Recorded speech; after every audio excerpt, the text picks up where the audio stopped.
আপনি এখানে কি করছেন? আর এগুলো কি? এসব কেন করছেন? আপনাকে তো আমি সেদিন বললাম, কত করে বললাম যে আমাকে বিরক্ত করবেন না। তারপরেও কেন আপনি আমার কথা শুনছেন না বলেন তো? আমি তো আপনার নামটা শুধু জানতে চাই। আপনার নামটা বলেন। আপনি কি আমাকে বোকা ভাবেন? আপনি আমার বাচ্চাগুলোকে চকলেট দিচ্ছেন, এত কিছু করছেন। এই পর্যন্ত চলে এসেছেন, আপনি আমার নাম জানেন না। আমার মুখ থেকে শুনতে চাচ্ছেন। দেখেন, সত্যি বলতে আমি আপনার বাচ্চাদের কাছ থেকে আপনার নামটা জানতে পারতাম, কিন্তু আমি জানি না। আমি শুধু আপনার মুখ থেকে শুনতে চাই।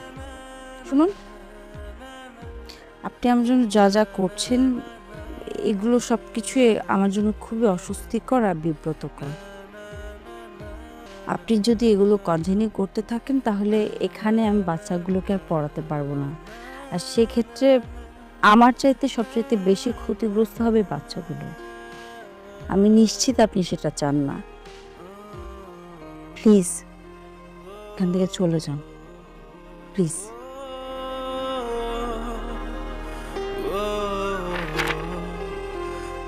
এই চলো, সবাই বই খাতা বের করো।